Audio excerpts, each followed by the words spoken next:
Good day, what's up guys? And short reaction lang sa laban between the Los Angeles Lakers and Houston Rockets. Game 3 of the NBA playoffs first round earlier.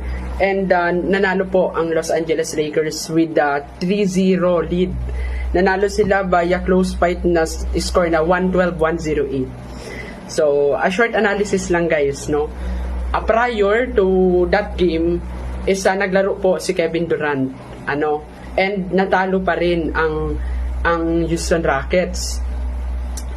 Ngayon, earlier kanina ni-report na out si Kevin Durant. So para sa Los Angeles Lakers, it is an advantage for them to capitalize the series. So ito nga yung ginawa nila. So napansin natin, just a summary of play-by-play, during the first half, maganda ang pinapakita ng Lakers. So maintaining, tinambakan pa nga nila ang Houston Rockets. But in start of the third quarter until the crunch time of the fourth quarter, yung mga last 5 minutes, nag-run ang Houston Rockets, and appreciate natin yon, headed by Alperen Sengun. Si Sengun ang may pinakamagandang performance sa kanila ngayon. So 33 points, no? 33, 16 and 6. So maganda yun, double-double. So at the crunch time, lumamang pa ang Rockets in the last 5 minutes. So nag 92-91. So by that, sabi ko, baka sa kanila na to. So kumbaga, win-win sila na to. Pero nagulat ako kasi by fourth quarter, siguro mga last ilang minutes, naibaba ng Lakers kasi lamang na nun ang Houston 101-95.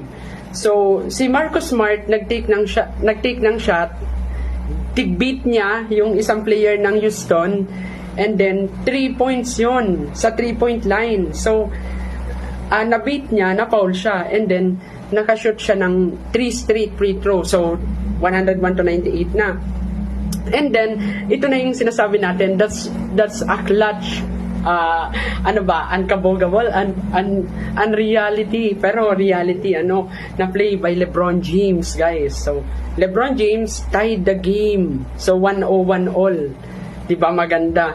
And siya rin yung nakatake ng last shot, but unfortunately malapit na mag-in yung shot ni LeBron. But ang mahalaga, nag-overtime. So nakarun ulit ang Lakers. So pagpasok ng overtime, grabe ang defense. So X-factor talaga ang defense ni Marcus Smart. Grabe. 5 steals, guys. 5 steals, 2 blocks. Plus samahan mo pa ng contribution ni Rui Hachimura, ni Jackson Hayes. Ayan, yung iba pa nilang bench players. So mga role players, nagmamatter talaga the most. Syempre headed by LeBron James. And yun ang susi sa panalo ng Los Angeles Lakers, 112-108. And they are heading to game 4. Nasa Houston ulit na home court, but baka i-close it out na ng Lakers. So congratulations para sa lahat ng mga Laker fans. Nagdidiwa ngayon. So 1 game to go, guys. 1 game to go. Makakalagpas na tayo sa first round, and we'll see, mananalo sa Oklahoma City and Phoenix Suns sa series nila. So we'll see and we'll wait. We observe, guys.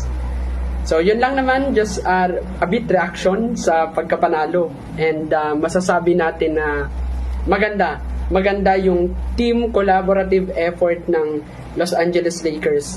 Even though yung Houston Rockets is lamang sila sa rebounding department, sa defense, yung steals and blocks, so nakuha nila yon. And sa turnover, mas marami pa nga turnover ng Lakers, guys, diba? So tig-capitalize talaga ng Lakers, ginamit nila yon.